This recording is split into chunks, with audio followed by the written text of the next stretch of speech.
에훗이 죽으니 이스라엘 자손이 또 여호와의 목전에 악을 행하매 여호와께서 하솔에서 통치하는 가나안 왕 야빈의 손에 그들을 파셨으니 그의 군대 장관은 하로셋 학고임에 거주하는 시스라요. 야빈 왕은 철병거 900대가 있어 20년 동안 이스라엘 자손을 심히 학대했으므로 이스라엘 자손이 여호와께 부르짖었더라. 그때에 랍비돗의 아내 여선지자 드보라가 이스라엘의 사사가 되었는데 그는 에브라임 산지 라마와 베델 사이 드보라의 종려나무 아래에 거주하였고 이스라엘 자손은 그에게 나아가 재판을 받더라. 드보라가 사람을 보내어 아비노함의 아들 바락을 납달리 게데스에서 불러다가 그에게 이르되 이스라엘의 하나님 여호와께서 이같이 명령하지 아니하셨느냐? 너는 납달리 자손과 스불론 자손 10,000명을 거느리고 다볼산으로 가라. 내가 야빈의 군대 장관 시스라와 그의 병거들과 그의 무리를 기손강으로 이끌어 내게 이르게 하고 그를 내 손에 넘겨주리라 하셨느니라.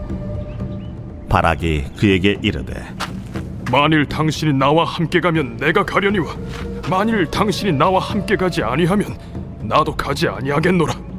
내가 반드시 너와 함께 가리라. 그러나 내가 이번에 가는 길에서는 영광을 얻지 못하리니 이는 여호와께서 시스라를 여인의 손에 파실 것임이니라 하고 드보라가 일어나 바락과 함께 게데스로 가니라. 이제 본격적으로 3장이 시작됨과 동시에 사사의 이름들이 나오고 있습니다. 첫 번째 사사는 온니엘이 등장을 3장부터 합니다. 온니엘은 갈렙의 조카이자 또 사위이죠. 그래서 온니엘이 이제 첫 번째 초대 사사로 일어나서 메소포타미아 왕이었던 구산 리사다임을 쳐서 8년 동안 그 압제에 있던 이스라엘 백성들을 구원하여 40년간의 평온을 누리게 합니다. 또 그 뒤에 이제 두 번째로 일어났던 사사가 에훗이라는 자입니다. 왼손잡이 사사였던 에훗. 그때 하나님은 편견 없으신 하나님. 이제 왼손잡이라면 보통 일반적으로 오른손잡이가 주된, 지금도 마찬가지지만 주를 이루죠. 그때만 해도 더 심했을 것입니다. 이 왼손잡이에 대한 편견. 또한 능력을 상징할 때도 하나님의 능력을 상징할 때도 보통 일반적으로 오른손을 능력의 손으로 상징을 하기에 왼손잡이였다는 것은 그 시대에 많은 차별이나 좋지 않은 시선을 받았을 것이 분명합니다. 하나님은 그 자를 택하여서 모압 왕 에글론을 치게 하시고 18년간의 압제 가운데서 구원하시고 무려 80년간의 평온을 예비해 주십니다. 그리고 단 한 절밖에 없지만은 세 번째 사사로 삼갈이라는 자를 통하여서 블레셋의 압제 가운데서 또 건져내시는 것을 보게 됩니다. 또한 그래서 그를 이어서 오늘 이제 4장이 시작되는데 4장에서 등장하는 것이 오늘 제목과 마찬가지인 여선지자 드보라입니다. 드보라. 그래서 이 드보라라는 인물의 사사, 이 분량이 다른 사사들에 비해서는 조금 많은 편입니다. 4장, 5장을까지를 통하여서 이 드보라의 이야기가 기록이 되어 있습니다. 또한 드보라를 통하여서 한 명의 군대 장관 또 바락이라는 자를 택하여서 이 드보라와 바락이 콤비가 되어서 이스라엘 백성을 가나안 왕 야빈의 손에서 구원하는 모습을 우리는 발견케 됩니다. 이 사사기의 말씀의 흐름, 전체적인 흐름이 이와 같다라고 하였습니다. 범죄함, 그리고 징계함, 그리고 회개함, 그리고 구원함. 범죄, 징계, 회개, 구원이라는 이 사이클이 돌아가는 모습을 봅니다. 이것은 첫 번째 사사, 두 번째 사사, 또 세 번째, 오늘의 또 네 번째 사사인 드보라 시대의 이야기에도 동일하게 적용되는 부분입니다. 이스라엘 백성이 하나님, 이 여호수아 또 갈렙이라는 이런 시대가 다 떠나고 난 뒤 하나님으로부터 떠난 삶을 살아 하나님으로부터 떠난 범죄함의 인생을 살고, 그때 그것으로 말미암아 하나님은 한 나라를 일으켜서 오늘 본문을 통하면은 가나안 왕 야빈을 일으켜서 그들을 징계케 하시고, 또한 그들이 부르짖으니, 회개하며 또 부르짖으니 하나님은 구원자 사사를 통하여 그들의 백성을 구원시켰다라는 이 사이클입니다. 범죄, 징계, 회개, 구원. 오늘 1절 말씀의 시작이 이렇죠. 에훗이 죽으니 이스라엘 자손이 또 여호와의 목전에 악을 행하였다. 또 여호와의 목전에 악을 행하였다. 이 전 사사였던 그때도 동일한 이 문장이 등장을 하였습니다. 3장 12절에서도 이스라엘 자손이 또 여호와의 목전에 악을 행하니라. 오늘 말씀에도 또 여호와의 목전에 악을 행하니라. 그들이 하나님 앞에 범죄한 뒤에 이 이야기들을 다 알고 있을 것입니다. 들어서 또한 알고 있을 것입니다. 그럼에도 불구하고 그들은 여전히 또다시 여호와의 목전에 악을 행하여 범죄하여 또한 징계를 받는 이 모습을 되풀이한다라는 것이죠. 얼마나 안타까운 일이겠습니까? 우리는 이것을 단 한 장을 넘어가면서 겪는 일이기 때문에 어떻게 또 금방 그렇게 하나님을 떠나고 또 악을 행하는가라고 생각이 될 수 있겠죠. 그러니 우리는 때로는 이런 말씀을 통해서 이스라엘 백성들의 태도가 이해가 되지 않을 수가 있겠습니다. 왜? 바로 한 장 사이에 넘어온 일이기 때문이죠. 그러면서 그렇게 또 징계를 받았는데 또 정신을 못 차렸구나. 하나님을 잘 섬겨야지라고 그들을 비난하고 때로는 그들의 입장을 이해하지 못하는 우리들의 이 정죄하는 마음들이 올라올 것입니다. 그러나 그것이 그렇지 않습니다. 남의 이야기가 아니라 우리의 이야기며 내 삶의 이야기입니다. 이게 단순히 한 장 넘겨서 일어난 일이 아니라 그 사이에는 한 80년 정도의 세월이 또 흐른 경우입니다. 그러니 우리가 하루 사이에도 감정의 기복이 들쑥날쑥하고 또 지난주에는 또 괜찮다고도 또 이번 주에는 시험이 들었다고 또 이런 상황들이 우리의 일상 가운데도 얼마나 많이 빈번하게 일어납니까? 그러니 이것을 나의 말씀으로 받아 먹어야 될 줄 믿습니다. 나의 모습이 이와 같구나. 또 여호와의 목전에 내가 악을 행하였구나. 조상들이 행하였던 것과 같이 나도 또한 별다를 바 없는 죄인된 삶이구나. 나에게도 이러한 일이 동일하게 일어날 수밖에 없는 나도 죄인 중에 죄인임을 우리는 먼저 이해하고 하나님 앞에 고백을 해야 됩니다. 하나님 앞에 나의 이런 연약함을, 죄를 지을 수밖에 없는, 죄가 뚝뚝 떨어지는 죄인임을, 송장과 같은 자임을 고백하지 않는다면 나의 삶은 더 이상 이 하나님의 말씀이 나의 말씀으로 들리지 않는 삶이 되고 결국에는 교만한 인생이 되어버려서 이제는 나한테는 적용시키지 않고 남에게만 적용시키는 정죄의 잣대로밖에 전락할 수밖에 없습니다.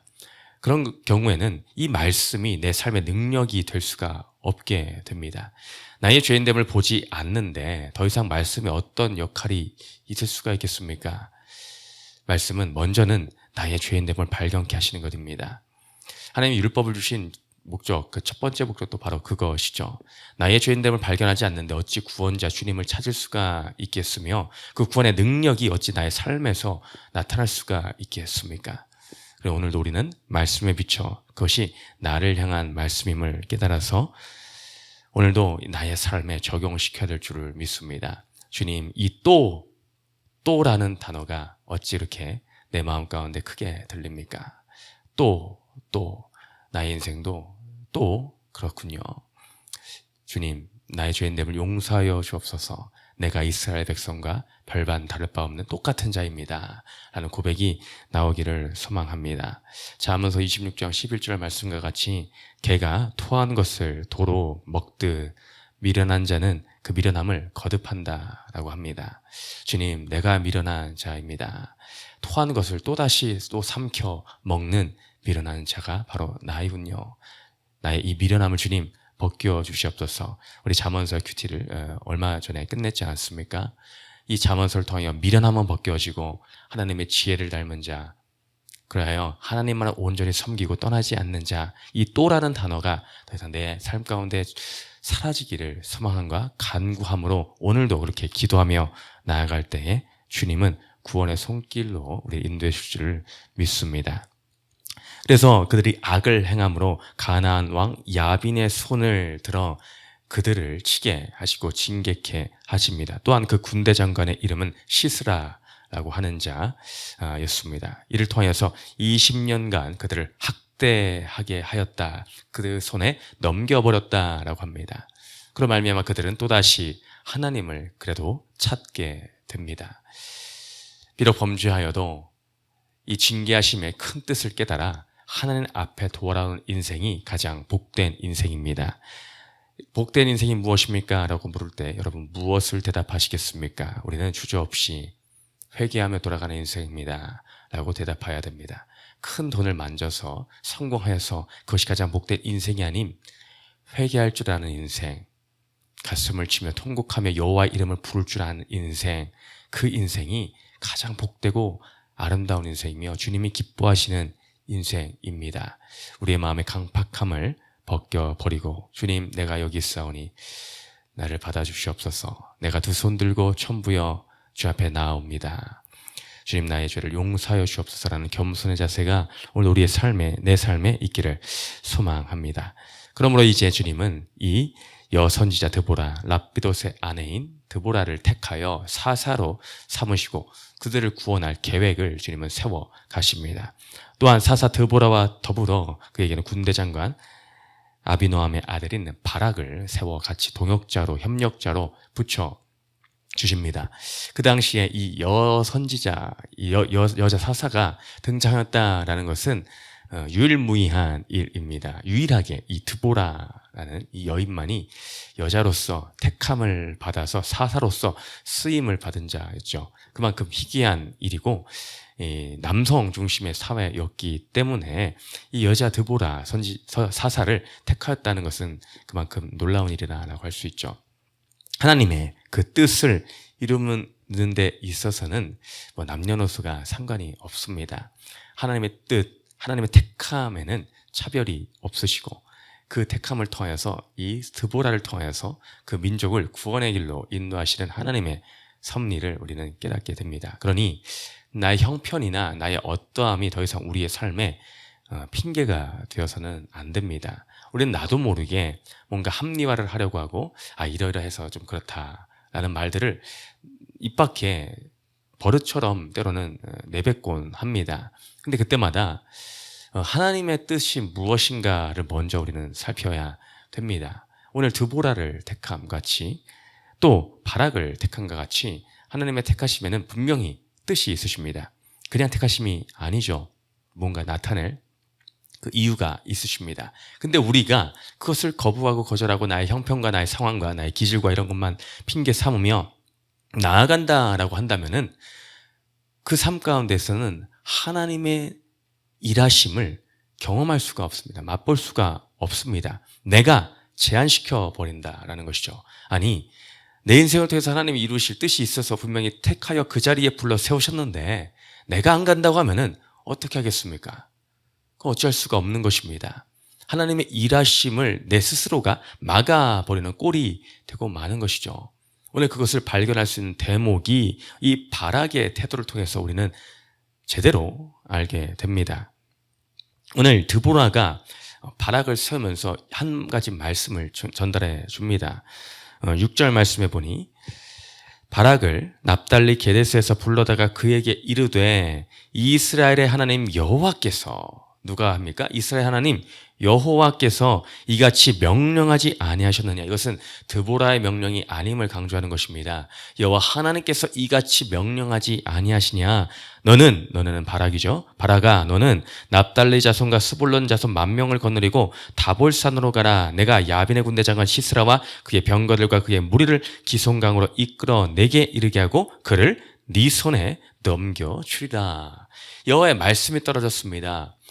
그 시스라와 그 가나안 그 백성을 너의 손에 넘겨주겠다라고 분명히 약속해 주셨습니다. 이 약속을 붙들었을 때 그 반응이 아멘, 내가 나아갑니다. 여호와의 말씀에 순종함으로 내가 지금 바로 나아가겠습니다. 할렐루야, 감사합니다.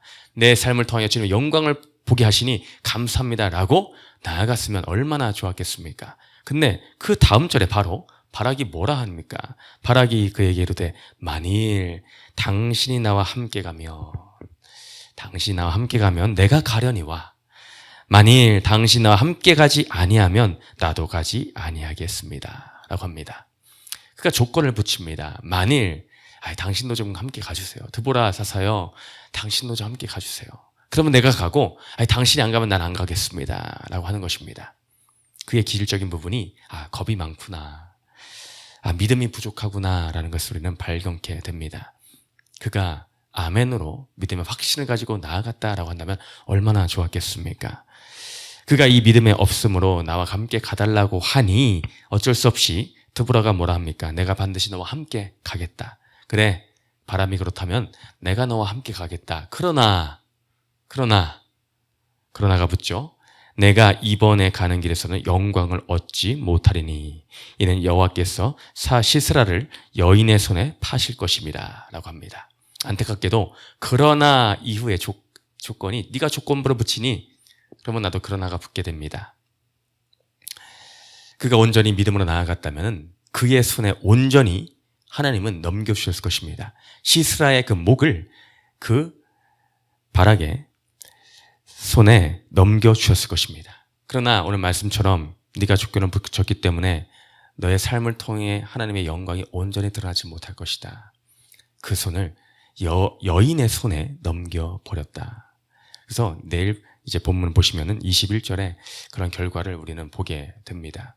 이처럼 우리의 삶 가운데에 하나님이 나에게 명령하신 부분이 있는데 온전히 그것을 내가 아멘으로 순종하지 못하고 주저하며 조건을 붙임으로 말미암아 내 삶의 인생을 통하여서 하나님이 예를 들어 100이라는 영광을 받기를 원하시는데 그것이 퇴색되어서 50이나 30의 것밖에 나타나지 못하게 되는 그런 상황을 초래하게 될 수 있다라는 것입니다. 그러니 우리는 이런 기회를 잡아야 됩니다. 나에게 하나님 뭔가 맡기실 때는 이것이 내 삶의 이 부분을 통하여 하나님의 이름, 여호와의 이름의 영광을 온전히 드러나기를 원하시는구나, 찬스구나, 기회이구나 라는 것을 우리는 고백하며 나아가야 됩니다. 우리는 하나님의 시선으로 믿음으로 그것을 취해야 됩니다. 그러니 히브리서 11장 6절에서는 말하죠. 믿음이 없이는 하나님을 기쁘시게 하지 못하나니. 믿음이 있는 자가 하나님의 마음을 기쁘시게 하는 자입니다. 우리가 나의 믿음 없음을 고백하며 주님, 나에게도 하나님 말씀에 떨어지는 그 순간에 믿음으로 고백하며 나아갈 수 있는 그 담대함을 허락하여 주옵소서. 나의 삶을 통해 여호와의 이름의 영광이 찬양을 받는 데에 온전히 쓰임받게 하여 주시옵소서라는 오늘의 고백이 되어 오늘 우리 인생을 통해서도 여호와 하나님의 이름의 영광만이 드높여지는 귀한 역사가 일어나기를 주님의 이름으로 축원드립니다. 오늘 두 번째 질문 읽고 마칩니다. 시작. 오늘 내가 내 손에 넘겨주리라는 말씀을 믿고 나아가야 할 사명의 자리는 어디입니까? 기도합니다. 주님, 우리의 인생도 이스라엘 백성과 같이 또다시 죄인의 악인의 자리에 있는 인생이 일어났습니까? 주님, 이 모습이 미련한 자임을 깨달아서 더 이상 악인의 자리에 머물지 않는 인생이 되게 하여 주시고, 또한 우리가 믿음의 사람들이 되어서 내 손에 넘겨주리라는 그 약속을 온전히 붙들고 믿음의 도전을 하는 우리 공동체 되게 하여 주시옵소서. 감사드리며 예수님 이름으로 기도드렸습니다. 아멘.